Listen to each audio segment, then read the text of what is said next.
এই তিনিচুকীয়াতে ধনশিৰি থিয়েটাৰ বুলি এখন নতুনকৈ নহয়, প্ৰায় 19 চনতে আৰম্ভণি কৰিছিলে। তাতে আজি এই ধনশিৰি থিয়েটাৰৰ যিটো থিম চং, এই থিম চংটো আমাক উন্মোচন কৰিবৰ কাৰণে নিমন্ত্ৰণ কৰিছিলে। আপোনালোকে জানি সুখী হ'ব, তাতেই আমি লগ পালোঁ তামুলী দাক, অসমৰ এগৰাকী বিখ্যাত ব্যংগ শিল্পী বুলিয়ে কৈছোঁ। আৰু ইয়াৰ লগতে আপোনালোকে জানি সুখী হ'ব যে অসমৰ এগৰাকী বিশিষ্ট কণ্ঠশিল্পী, জাতি মাটি ভেটি গান গোৱা আমাৰ ৰাজীৱ শদিয়া আছে। তেখেতেই আজি এই থিম চংটো উন্মোচন কৰিছে, কণ্ঠদান কৰিছে, আৰু তেখেতে সুৰ গৈছে থিম চংটো। গতিকে সেই এখেতে কণ্ঠদান কৰা আৰু সুৰ কৰা এই গীতটো উন্মোচন কৰিব পাই খুব ভাল লাগিছে। মই ভাবোঁ যে এই থিয়েটাৰ সংগীত কৰিছে আমাৰ উদীয়মান যুৱশিল্পী পাৰ্থজ্যোতি বৰুৱা। গতিকে মই ভাবোঁ যে আজি এই অনুষ্ঠানটো খুব সুন্দৰ হ'ব, খুব ভাল হ'ব আৰু আগবাঢ়ি যাব। তাৰ লগতে আমি যে লগ পালোঁ তামুলী দাক, আমি আচলতে কি তেওঁৰ পৰা আমি দুটামান খুব মানে ভাল লগা কিছুমান কথা শুনিবৰ কাৰণে আজি এইখিনি বহিছোঁ। তামুলী আপুনি এটা সুস্মিতা এই কথাটো অকণমান কৈ দিয়ক। আপুনি খুব ফোনত কথা পাতে, আপোনাক খুব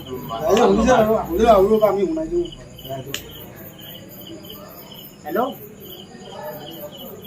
ফোনটো দাঙিব ইচ্ছা যোৱা নাই ন? এইবোৰ কথাই বৰ বেয়া, এইবিলাক কথাই মানে দিল খাই পেলাই। পটককৈ কিবা তোমালোকে মানে জুই পোৱা আলুটোৰ নিচিনা হৈ যোৱা ফুলি পোৱা কেলে, ৰিং পাবহে ফুলিব তেলত দিলে। মোৰ প্ৰতি ভালকৈ থাকিবা, ব্যৱহাৰ প্ৰতি ভাল কৰিবা, তেতিয়া মানে ভাল হৈছে সুবিধা। কি নিদিয়াকৈ আছোঁ বাৰু, বিশালখনটো তোমাক ডাকি দিছোঁ মই। তুমি নিজে চিন্তা কৰা, বলেৰো মই লৈ দুবাৰ গৈছোঁ, তেতিয়াহ'লে এবাৰ তেল মৰাওঁতে কিমান টকা গৈছে আপুনি নিজে চিন্তা কৰা। মই এটা কাম ভুল কৰিলোঁ, তোমাক আই লাভ ইউ শব্দটোত মই ক'ব নালাগিছিল। ময়ো ক'ব নোৱাৰোঁ যে পটককৈ জেঙত ফচিবা, মই নাজানো। তাৰপিছত বাঁহৰ জেঙত ফচিলে ভাল, এই প্ৰেমৰ জাল অলপমান বেয়া। মই এতিয়া সুস্মিতা বুজি পাইছোঁ। অৱশ্যে একো নাই, তোমাৰ ভাগে মোৰ মোবাইল কালি তুমি ক্ষীণাই নাযাবা। চাবোন সানিলে ক্ষীণাই যায়, আৰু তুমি মোৰ লগৰ পৰা আঁতৰি গ'লে তুমি ক্ষীণাই যোৱাৰ সম্ভাৱনা থাকে। যি লাগে তাকে দিম। মাছৰ চিতল খাবা, তুমি চব্জি পটল খাবা, আৰু তুমি যি নোখোৱা তাকে খাবা। খালি সত্য পইচাটো থাকিলে ভাল হয়। আৰু প্ৰেমত কেতিয়াও ভেজাল নকৰিবা, এই প্ৰেম বজাৰত কিনিবলৈ নাপায় আৰু বেচা কিনা নহয়। আই লাভ ইউ শব্দটো বহু অৰ্থ আছে, কাৰোবাৰ কাৰণে অৰ্থ নাথাকিব, তামুলীৰ কাৰণে আছে। তামুলী নহয় মামুলী। সেইকাৰণে সুস্মিতাক মই তোমাক পালোঁ আজি ভাগ্যত অতি আনন্দৰে। তিনিআলিতাত লগ পাইছিলোঁ, এতিয়া মই বুলেট লৈ গৈছিলোঁ, তুমি সেইখিনিতে ৰৈ আছিলা। তেতিয়া কিন্তু কথাষাৰ পাতি খুব ভাল লাগিলে। তুমি এতিয়া দিনে দিনে ভেজালৈ আহি আছা, যেনেকৈ হোটেলত মিঠাইবিলাক দিনে দিনে কোৱালিটি দিয়া দিছে, তোমাৰো কিবা মোৰ প্ৰতি কোৱালিটি অলপ বেলেগ বাঢ়িছে। সেইখিনি নকৰিবা সুস্মিতা। বিদ্যা মনত পৰে, কালি পথালিকে শুই থাকিলোঁ। ইমান গৰমতো লেপ লৈ আছো, নিশ্চয় মানুহৰ পাগল বুলি ভাবিছে। ভাবিলেও উপায় নাই, এতিয়া কি ক'ম, কাক ক'ম, বুজিবলৈও সময় নাই। আলু আৰু পিঁয়াজ ট্ৰেইনত আহোঁতে গ'লে, আৰু তোমাৰ কথাখিনি থাকিলে মোৰ মগজত, তোমাৰ কথাখিনি ভাবি থাকিলে মোৰ মগজটো সঁচাকৈ একদম পাগল হোৱাৰ সম্ভাৱনা থাকে। গাড়ীত তেল নাথাকিলে ৰাস্তা কাষত থাকিব, আৰু তুমি মোলৈ নপৰিলে মানে কিন্তু এখন ডাঙৰ বিয়াকুল কাজিয়া হ'ব। এই কথা দেউতাক বুজাই দিবা। দেউতা অইলত কেইটকা পায়, মোক কুকুৰটোৱে বেছিয়ে ভাত খায়। অ'কে মাই গড। আপুনি যে ইমান খাও কৰে যে এইবিলাক কথাবিলাক কয়, আপোনাৰ স্ক্ৰিপ্টবিলাক আপোনাৰ লিখি ৰাখিছে, খাও কৰে কয় আপুনি? আপোনাৰ ঘৰটো ক'ত আছিলে? মোৰ তিতাবৰ। মই মানে এই কথাটো অসমৰ ৰাইজে বহুতে নাজানে, আপোনালোকে ক'ৰ এইটো ভাবি থাকে। সেইটো কাৰণে আপুনি আছা ঢোলৰ চাপ এটা আপুনি খুব ধুনীয়াকৈ বজাইছে। ঢোল মানে বহুত পৰিৱেশনত ঢোল বজায় আজিকালি ঢোল মানে না আজিকালি পিছে চৰ্টকালে হৈছে, কিন্তু মোৰ আকৌ ঢোলটোত মানে মই মাৰি নবজানো, হাতে বজাইছোঁ মই। সেইকাৰণে কৈছে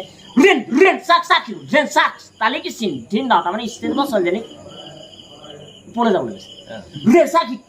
তাৰমানে এটা মাজত পাক দিবলৈ কৈছে।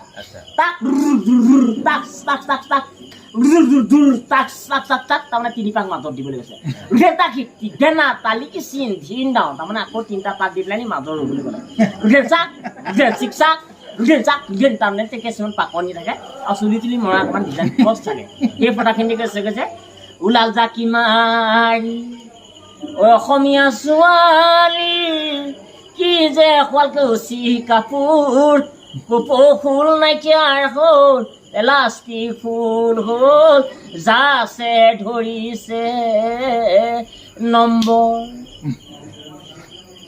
বঢ়িয়া বহুত ভাল লাগিছে আপোনাৰ মানে ৰঙা নীলা চোলা পিন্ধি পেণ্ডেল মাৰি গৈছিলা তিনিআলিত মোক পাই তুমি সুস্মিতা মি ৰৈছিলা ডেকা তাৰ নাছিলে চুলি ফাফা হৈছিলে তামুলি গৈ ওলাম বুলি ভাবা তোমাৰ নাছিলে অন্ত খুলি কথা কবা চিধা চিধি কৈ লাইন ল'বা পঢ়া শুনা জীৱনত প্ৰেমৰ ধান্দা এৰিবা স্কুল ড্ৰাইভাৰ বতাহালি মিডিয়াম চাইডৰ ছোৱালী তামুলি আমাৰ তিতাপ অঞ্চলৰ গোটেইখনৰ মামুলি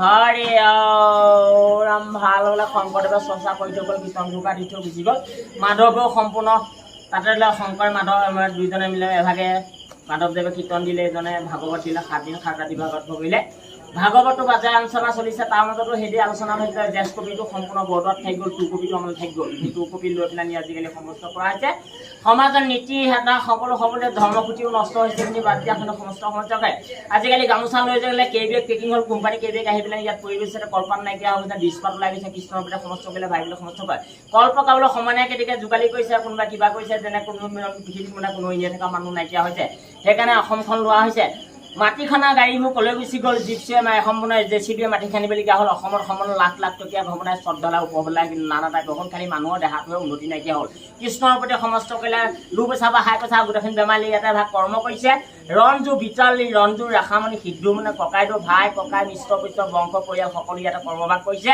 মাৰৰ প্ৰতি ধূপ ধূনা আৰু এগছি বন্তি খলা খৰিতা এডাল দীঘল কুঁহিয়া চুটি কৰি দিছে আৰু গোটা নাৰিকল আনি চেকেটা কৰি দিছে ইয়াতে তাতে খুলি মেলি সম্পূৰ্ণ কৰি দিছে বাঁহ বাৰী গাখীৰ কাকডোঙা গৈ এই দিয়ক আমাক আৰু ৰাণী হোটেলৰ ৰসগোল্লা ইয়াতে সৰনা কাপানি মিনকা আছে আনিব লাগিছিলে কাণে কান্ধি মাৰি তেনেধৰণৰ কৰা নাই আনিছোঁ 2 পাই যদি সমস্ত কথা মোবাইলৰ পৰা পেনৰ পৰা পিলৈকে যিমানখিনি বস্তু কৈছে সকলোখনে সমস্ত কৰ্তব্য শক্তি কৰি 3 ঘণ্টা ওচৰতে তাতে টোপোলা নাপলা বুলি বদনাম কৰক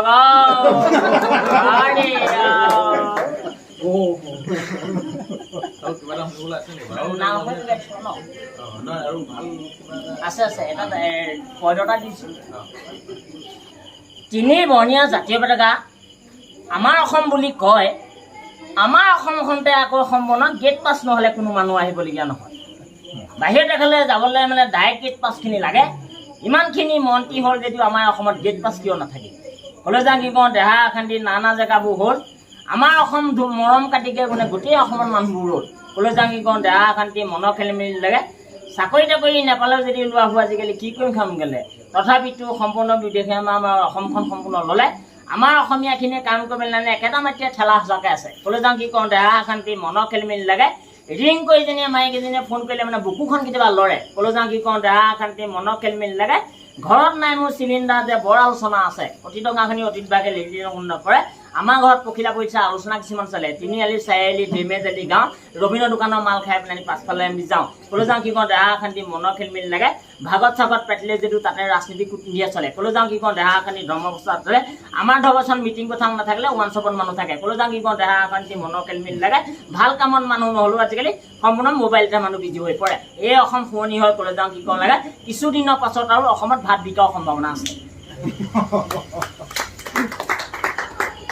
পেকেটনা চবত পেকেটনা চহ আৰু অনলাইন হ'ব পাৰে আৰু এই কথাটো মনত ৰাখক আমাৰ এতিয়া সমাজ যদি সজাগত নহয় এই থিয়েটাৰখন আজি মালিকে ল'লেই নহ'ব দে অল ইণ্ডিয়া চবতে আমাৰ থিয়েটাৰ শব্দটো থাকিবলৈ যেনেকৈ চৰকাৰখন এজনে মন্ত্ৰীয়ে পেট দি পদ দিয়া নাই আমি শিয়ালকোপাই সোমাই দিলতে তেওঁ সিংহ হৈছে যদি আমি শিয়ালকোপাই সোমাই নিদিলোহেঁতেন তেওঁ কেতিয়াও সিংহ হ'ব নোৱাৰে সেই থিয়েটাৰেই হওক বা নাটক হওক ভাওনা হওক অকলে কোনো কৰিব নোৱাৰে এই বস্তুটো চবৰ ৰাইজ লাগিব ৰাইজৰ আশীৰ্বাদ থাকিব লাগিব আৰু এগছ শাস্ত্ৰত লেখা আছে শক্তিয়ে ভক্তি আৰু জ্বলা চাকি জ্বলিবই বুলি এষাৰ কথা আছে আমি এতিয়া বৰ্তমান সেই চাকি সেৱা কৰি আমি আগবঢ়াটো আমাৰ কৰ্তব্য আজি ধনশ্ৰী এনেকুৱা কোনো প্ৰতিভা কোনোবাই কিতাপ পত্ৰ পঢ়িছে কোনোবাই না পঢ়া দেওবাখনৰ নিচিনা কাৰোবাৰ মানে মগজটো বৰ চোকা কাৰোবাৰ কম এই 5টা আঙুলি সমান জানো নহয় চবকে সমান নাই দিয়া যদি চব সমান হ'লতে এখন আগত দীঘ হৈ নাথাকে সেইকাৰণে কৈছে নদী ববৈ চেষ্টা থাকিবই আৰু চেষ্টা নকৰিলে মানে সি অসম্ভৱ ভাগিবই এই যে আপুনি এটা কিবা বুজাই নহয় এইটো টুকাইটো নহয় এইটো টুকাই বুজাইছে নে টুকাই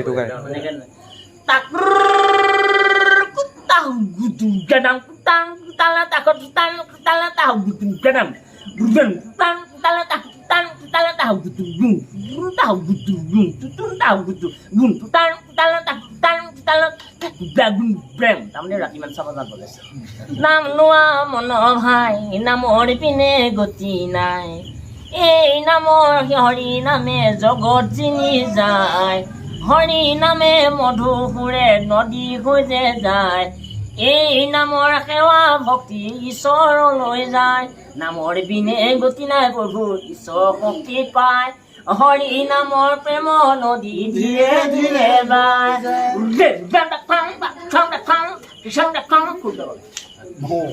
আপুনি এতিয়া আমি বিদায় লওঁ লগ পাই ভাল লাগিলে আপোনাৰ বিদায় লওঁতে যে আপুনি বুলেট লৈ যে যায়গে এই বুলেট লৈ যোৱাগে আমি উঠি যাওঁ আৰু পিছফালে বুলেট লৈ